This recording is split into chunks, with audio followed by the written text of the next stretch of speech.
ফয়জানে আমিরে মুয়াবিয়া রাদিয়াল্লাহু তাআলা আনহু কিতাবের ১৯ নম্বর পৃষ্ঠা থেকে মনোমুগ্ধ করে একটি চমৎকার ঘটনা। আর সেই ঘটনাটি কার সাথে হয়েছিল, সেই ঘটনাটি কার সাথে ঘটেছিল, তিনি কে ছিলেন, আসুন আমরা শ্রবণ করি। বলা হচ্ছে, নবী আকরাম নূরে মুজাসসাম সাল্লাল্লাহু আলাইহি ওয়াসাল্লামের দরবারে ইসলাম কবুল করার জন্য মানুষ দলে দলে আসতে লাগলো। এমনকি ইয়ামেনের বাদশাহদের সন্তানদের মধ্য থেকে হযরত ওয়াইল বিন হুজর রাদিয়াল্লাহু তাআলা আনহু ইসলাম কবুল করার জন্য দলবদ্ধভাবে উপস্থিত হলেন।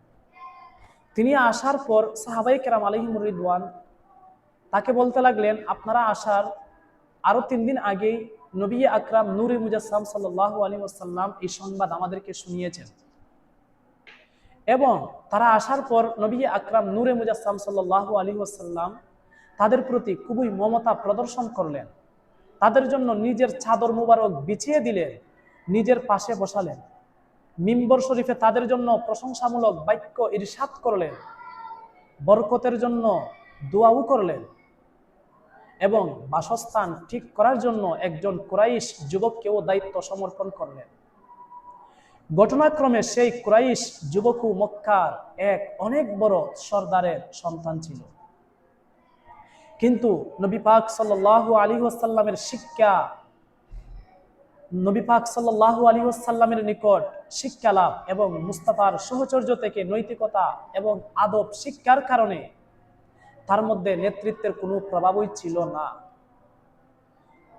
নবী করিম রউফুর রহিম সাল্লাল্লাহু আলাইহি ওয়াসাল্লামের আদেশ পেয়ে সেই যুবক সাথে সাথেই হযরত সাইয়েদনা ওয়াইল বিন হুজর রাদিয়াল্লাহু তাআলা আনহু এর সাথে চলতে লাগলেন।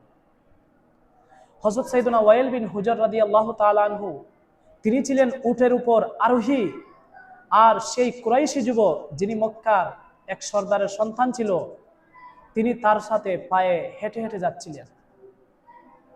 যেহেতু প্রচন্ড গরম ছিল তাই কিছুক্ষণ হাঁটার পর সেই কুরাইশি যুবক হযরত সাইয়েদনা ওয়াইল বিন হুজর রাদিয়াল্লাহু তাআলা আনহুকে বললেন, গরম তো অনেক বেশি, আমার পা ভিতর থেকেও জ্বলতেছে। বললেন, এখন তো আমার পা ভিতর থেকেও জ্বলতেছে, আপনি আমাকে আপনার পেছনে আরোহণ করিয়ে নিন। হযরত সাইয়েদনা ওয়াইল বিন হুজর রাদিয়াল্লাহু তাআলা আনহু স্পষ্টভাবে অস্বীকার করে দিলেন। সেই কুরাইশি যুবকটি আবার বলল, কমপক্ষে নিজের জুতা হলেও আমাকে পরতে দিন, যাতে আমি গরম থেকে রক্ষা পাই। হযরত সাইয়েদনা ওয়াইল বিন হুজর রাদিয়াল্লাহু তাআলা আনহু বললেন, তুমি সেই লোকদের অন্তর্ভুক্ত নও, বাদশাহদের পোশাক পরিধান করবে। কিন্তু তিনিও ছিলেন একজন মক্কার অনেক বড় সর্দারের সন্তান, যিনি আরেক বাদশাহের সন্তানের কাছে শুধু পায়ের জুতা চাচ্ছিলেন গরমের জন্য, গরম থেকে বাঁচার জন্য।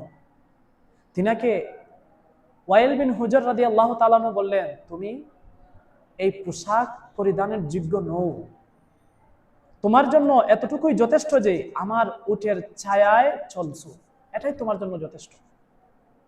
কিন্তু কুরবান হয়ে যান। এ কথা শুনে সেই কুরাইশি যুবকটি প্রবল সহনশীলতা প্রদর্শন করলেন এবং মুখেও কোনো প্রতিবাদ করলেন না। সময় অতিবাহিত হতে লাগলো এবং সেই কুরাইশি যুবকটি পুরো সিরিয়ার গভর্নর হয়ে গেলেন। একবার হযরত সাইয়েদনা ওয়াইল বিন হুজর রাদিয়াল্লাহু তাআলা আনহু কুরাইশ যুবকের নিকট আসলেন।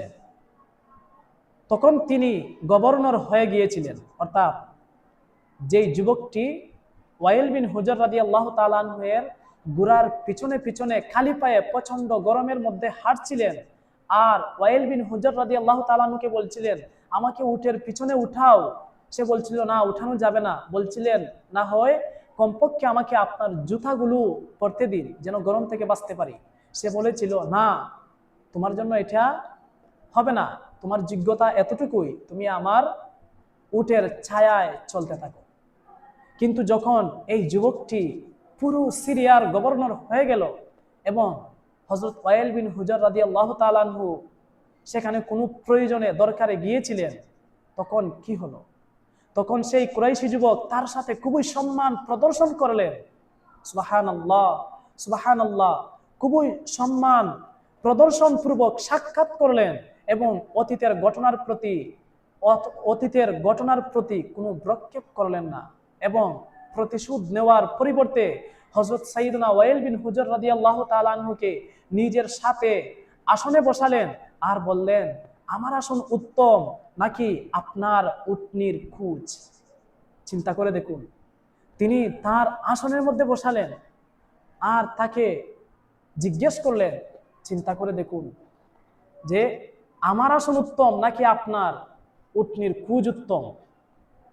তখন ওয়াইল বিন হুজর রাদিয়াল্লাহু তাআলা আনহু বললেন, হে আমিরুল মুমিনিন, হে আমিরুল মুমিনিন, আমি তখন নতুন নতুন মুসলমান হয়েছিলাম।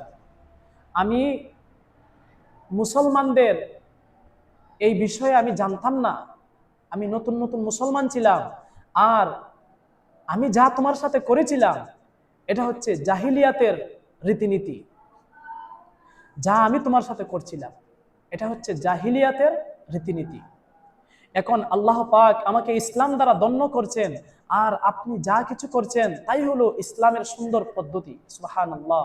হযরত সাইয়েদনা ওয়াইল বিন হুজর রাদিয়াল্লাহু তাআলা আনহু সেই কুরাইশি যুবকের আচরণে এত বেশি প্রভাবিত হলেন যে তিনি বললেন, হায়, আমি যদি তাকে আমার সামনে আরোহণ করাতাম।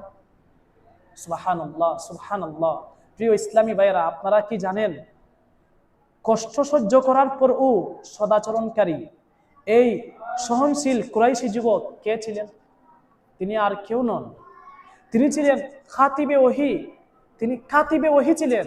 তিনি নবী আকরাম নূরে মুজাসসাম সাল্লাল্লাহু আলাইহি ওয়াসাল্লামের কাছে যেই ওহী আসতো সেই ওহীগুলা লিখতেন।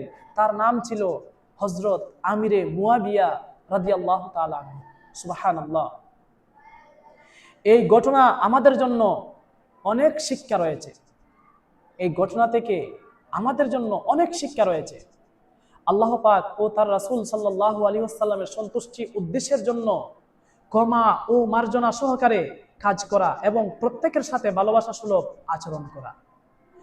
বলা হচ্ছে, হযরত সাইয়েদনা আবু হুরায়রা রাদিয়াল্লাহু তাআলা আনহু থেকে বর্ণিত, নবী আকরাম নূরে মুজাসসাম সাল্লাল্লাহু আলাইহি ওয়াসাল্লাম ইরশাদ করেন, তিনটি বিষয় এমন তোমাদের মধ্যে থাকা উচিত, আল্লাহ পাক কিয়ামতের দিন তার হিসাব খুবই সহজ পদ্ধতিতে নেবেন। যার মধ্যে এই তিনটি বিষয় থাকবে তার হিসাব কিয়ামতের দিন খুবই সহজভাবে নেওয়া হবে। সুবহানাল্লাহ। বলা হচ্ছে, এবং তাকে আল্লাহ পাক নিজের রহমতে জান্নাতে প্রবেশ করাবেন। সুবহানাল্লাহ।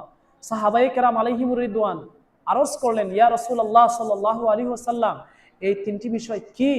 তখন দুনু জাহানের বাদশা নবী রাসূলে আরবি সাল্লাল্লাহু আলাইহি ওয়াসাল্লাম ইরশাদ করলেন, এক, যে তোমাকে বঞ্চিত করে তুমি তাকে দান করো। দুই, যে তোমার সাথে সম্পর্ক ছিন্ন করে তুমি তার সাথে সম্পর্ক স্থাপন করো। এবং তৃতীয় নাম্বার, যে তোমার উপর অত্যাচার করে তুমি তাকে ক্ষমা করে দাও। সুবহানাল্লাহ। আপনারাও নিয়ত করুন, কারো পক্ষ থেকে পাওয়া কষ্টে ধৈর্য ধারণ করে শুধু তাকে ক্ষমা নয়, বরং যতটুকু সম্ভব তাকে আমরা প্রশান্তি দিব ইনশাআল্লাহ আজ্জা ওয়া জাল। এতক্ষণ পর্যন্ত আমরা যা কিছু শুনলাম, আল্লাহ পাক তা আমাদের সকলকে নিজে আমল করার তৌফিক দান করুক এবং এগুলা থেকে যা শিখেছি তা মানুষদেরকেও শেখানোর তৌফিক দান করুক। আমিন। সাল্লু আলাল হাবিব সাল্লাল্লাহু তাআলা আলা মুহাম্মদ সাল্লাল্লাহু আলাইহি ওয়াসাল্লাম।